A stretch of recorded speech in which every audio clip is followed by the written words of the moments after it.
आत्मीय भाइयों एवं बहनों, प्रणाम। कैसे हैं आप? आशा है आप अच्छे ही होंगे और अच्छा ही होना चाहिए, क्योंकि आप अपने स्वास्थ्य का, मन का ध्यान रखते हैं, अच्छी बातें सुनते हैं, अच्छी बातें पढ़ते हैं, युग साहित्य सुनते हैं। तो इसी क्रम में आपको आस्तिकता की दार्शनिक एवं वैज्ञानिक पृष्ठभूमि, विषय विभूतियों का उद्गम केंद्र, हमारा अपना अंतस, लेखक पंडित श्रीराम शर्मा आचार्य के विचारों को अपनी आवाज में आपको पढ़कर सुनाता हूं। साथियों, जब आत्मसत्ता पर छाया कुहासा मिटता है तो क्रमशः मनुष्य को अपने अंतस में छिपे उस विराट वैभव की जानकारी होती है जो अविज्ञात ही बना रहता है। मानवीय चेतना के इन रहस्यमय भिन्न भिन्न आयामों की चर्चा विशद रूप से की जाती रही है, की भी गई है पिछले वीडियो में। इन्हें जान एवं समझकर अपनी सामर्थ्य का सुनियोजन, जिनके जागरण व्यष्टि सत्ता के सुनियोजन में किया जा सके, तो सहज ही इन सोपानों को पार कर परम लक्ष्य के समीप पहुंचा जा सकता है। शास्त्रों में सप्तलोक, सप्त ऋषि, सप्त देवियां, सप्त नगरी, सप्त रंग, सूर्य की सप्त किरणें, सप्त घोड़ों का वर्णन विस्तार पूर्वक किया गया है। उपर्युक्त 7 समूह वस्तुतः चेतना की 7 परतें, 7 आयाम हैं, जिनका आलंकारिक वर्णन इन रूपों में किया गया है। उनकी चमत्कारी सामर्थ्य की गाथाओं से सारा पुराण इतिहास भरा पड़ा है। जो जितनी परतों को जान लेता है, उन पर अधिकार कर लेता है, वह उसी अनुपात में शक्ति संपन्न बन जाता है। समस्त जड़ चेतन इन्हीं 7 आयामों के भीतर गतिशील है। दृश्य अदृश्य समस्त सत्ताओं का अस्तित्व इन 7 आयामों के भीतर है। पदार्थ एवं चेतना का दृश्य एवं अदृश्य स्वरूप इन आयामों के ऊपर निर्भर रहता है। मित्रों, ब्रह्म विद्या में 7 आयामों की चर्चा अक्सर की जाती है। यही 7 लोक गायत्री मंत्र के साथ प्राणायाम करते समय 7 व्याहृतियों का उच्चारण किया जाता है। भू भुआ स्वाहा तपः जनः महः सत्यम। ये 7 व्याहृतियां 7 लोकों की परिचायक हैं।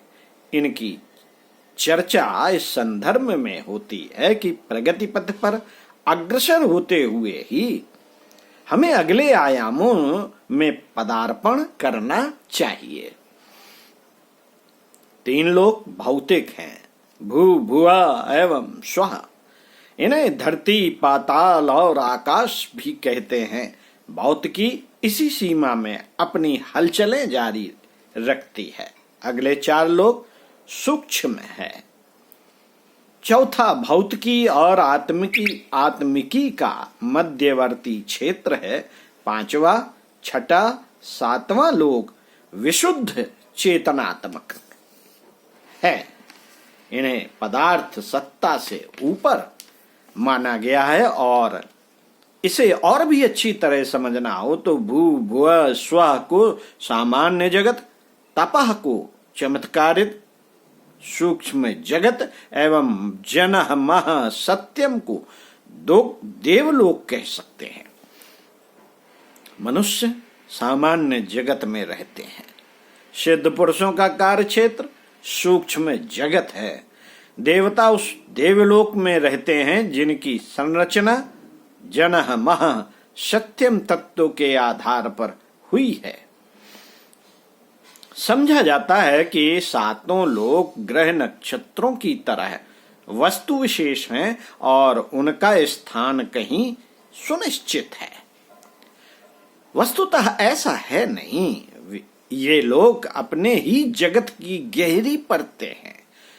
उनमें क्रमशः प्रवेश करते चलने पर चक्र व्यूह को वेधन करते हुए परम लक्ष्य तक पहुंचना संभव हो सकता है। इस प्रगति क्रम में सशक्तता बढ़ती चलती है और अंतिम चरण पर पहुंचा हुआ मनुष्य सर्वसमर्थ बन जाता है। इसी को आत्मा की परमात्मा में परिणति कह सकते हैं। यह सात लोक ही सात ऋषि हैं। इन्हीं में पहुंचे हुए देवात्मा एक से एक बढ़ चढ़कर उच्च स्तरीय सिद्धियां प्राप्त करते हैं। सामान्यतः 3 आयाम तक ही हमारा बोध क्षेत्र है। लंबाई, चौड़ाई, ऊंचाई अथवा गहराई के अंतर्गत समस्त पदार्थ सत्ता का अस्तित्व है। इंद्रियों की बनावट भी कुछ ऐसी ही है कि वह मात्र 3 आयामों का अनुभव कर पाती है। लंबाई, चौड़ाई, ऊंचाई या गहराई जो भी पदार्थ स्थूल नेत्रों को दृष्टिगोचर होते हैं, उनके यही 3 परिमाण हैं। चतुर्थ आयाम की उहापोह वैज्ञानिक क्षेत्रों में चल रही है। काल दिक के रूप में पाश्चात्य दार्शनिकों एवं पूर्वात्य दर्शन के मनीषियों द्वारा वर्णित यह आयाम अनेक रहस्य अपने अंदर छिपाए आइंस्टीन से लेकर नार्लिकर व अब्दुस्सलाम तक कई वैज्ञानिकों को शोध हेतु आकर्षित करता रहा है।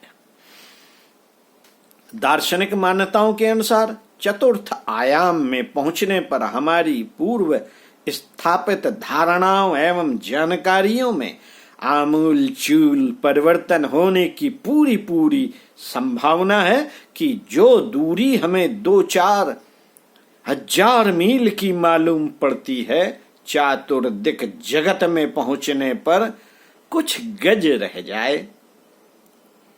चौथे आयाम में पहुंचकर प्राणी के कुछ पल में अमेरिका व ब्रिटेन पहुंचकर भारत वापस लौट आने की पूरी संभावना है। भारतीय ऋषियों योगियों के विषय में ऐसे अनेकों प्रमाणिक प्रसंग समय समय पर सामने आते रहते हैं। उनका अदृश्य हो जाना, कुछ पलों में एक स्थान से दूसरे स्थान पर पहुंच जाना संभवतः चतुर्थ आयाम में पहुंच कर ही संभव हो सका होगा।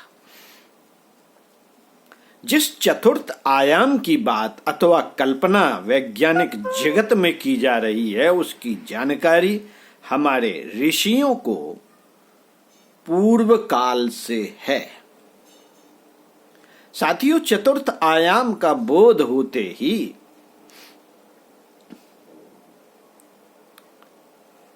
हमारे सामने ज्ञान का एक अनंत क्षेत्र खुल सकता है। तब यह संसार भिन्न रूप में दिखाई पड़ने लगता है।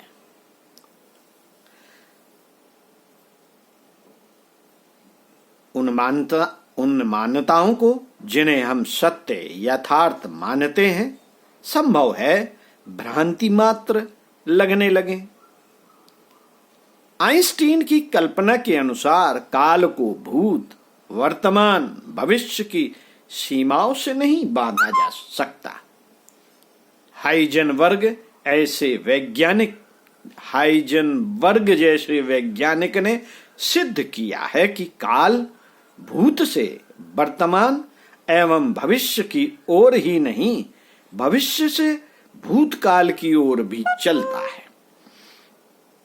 जब अतीत की ओर लौटना संभव हो जाएगा तो हमारी मान्यताएं अस्त व्यस्त हो जाएंगी।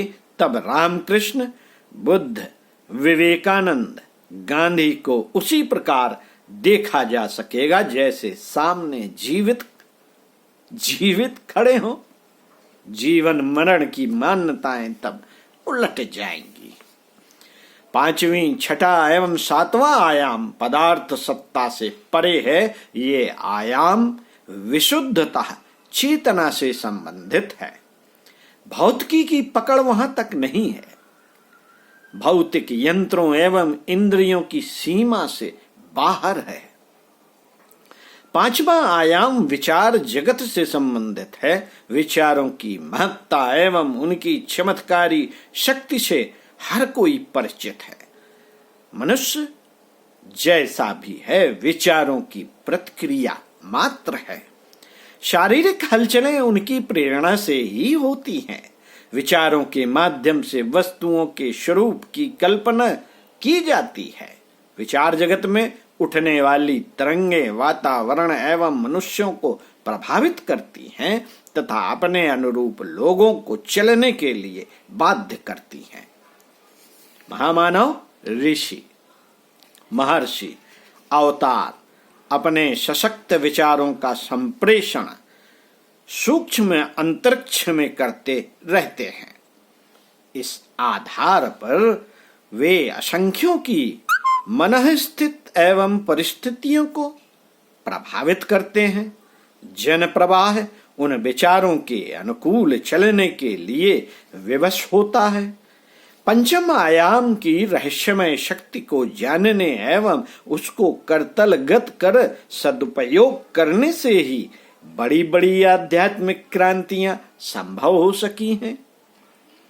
कंदरा में बैठे ऋषि एक स्थान पर बैठकर अपने विचारों को पंचम आयाम में प्रस्फुटित करते रहते हैं तथा अभीष्ट परिवर्तन कर सकने में समर्थ होते हैं। छठा आयाम भावना जगत है। कहते हैं कि इस लोक में मात्र देवता निवास करते हैं।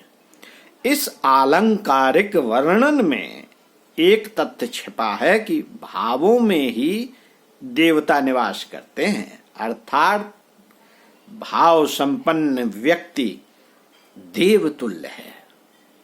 भावना की शक्ति असीम है। इसके आधार पर पत्थर में भगवान पैदा हो जाते हैं। व्यक्तित्व का समूचा कलेवर अंतरंग की आस्था से ही विनिर्मित होता है। विचारणा तथा क्रियाकलाप तो आंतरिक मान्यताओं से ही अभिप्रेरित होते हैं। इसे ब्रह्मांडी चेतना के साथ जीव चेतना को जोड़ने और उससे लाभ उठाने का सशक्त माध्यम कहा जा सकता है। आत्मा का परमात्मा से मिलन कितना आनंददायक होता है, इसका अनुमान भौतिक मनःस्थिति द्वारा लगा सकना संभव नहीं। तत्वज्ञानी उसी आनंद की मस्ती में डूबे रहते हैं तथा जनमानस को उसे प्राप्त करने की प्रेरणा देते रहते हैं। तुलसीदास जड़ चेतन सब में परमात्मा सत्ता का अनुभव करते हुए लिखते हैं, सीय राम मैं सब जग जानी, ईशावास्य मिद सर्वम यंच किंचितम किंचितप जगत्याय जगत। ईशावास्य उपनिषद तथा रामायण के उद्धरण में अद्वैत स्थित का वर्णन किया गया है। सप्तम आयाम की यही स्थित है।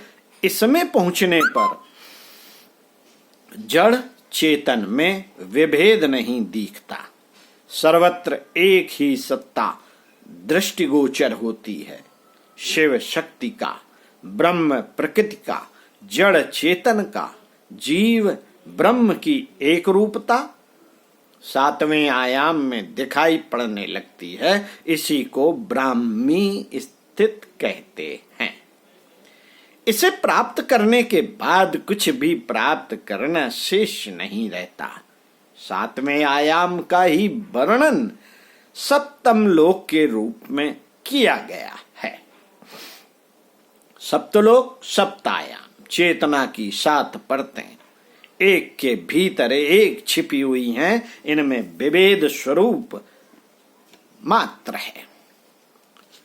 इनमें विभेद स्वरूप मात्र है। जिस प्रकार पोले स्थान में हवा भरी रहती है, हवा में ऑक्सीजन तथा ऑक्सीजन में प्राण सभी एक के भीतर एक परतें हैं, उसी प्रकार चेतना की 7 परतें एक के भीतर एक विद्यमान है। प्याज के भीतर रस तथा रस के भीतर गंध एवं स्वाद होता है। स्थूल प्याज की अपेक्षा सूक्ष्म रस में प्याज की सारी विशेषता छिपी रहती है। एक वस्तु के भीतर कई परतें भरी रहती हैं। मनुष्य के भीतर हृदय है। हृदय में नसें तथा नसों में रक्त का प्रवाह चलता रहता है। रक्त रक्त कणों से मिलकर बना है। रक्त के रक्त कण अनेकानेक कोशिकाओं तक पहुंचकर उन्हें ओषजन के रूप में प्राण देते हैं। कोशिकाएं अरबों की संख्या में है, जिनमें स्वयं के अपने अपने नाभिक हैं। इसमें डीएनए रहता है, जो जीवन का मूल आधार है। साथियों, इसी प्रकार एक लोक के भीतर 7 लोक, 7 आयाम विद्यमान है। 3 आयामों में युक्त पदार्थ जगत की विशेषताओं से सभी परिचित हैं। स्थूल की अपेक्षा सूक्ष्म पदार्थ में चेतना की शक्ति अनेक गुना अधिक है। आइंस्टीन के 4th आयाम की कल्पना मात्र से वैज्ञानिकों के हाथ में एक बहुत बड़ी शक्ति मिलने की आशा बन चली है।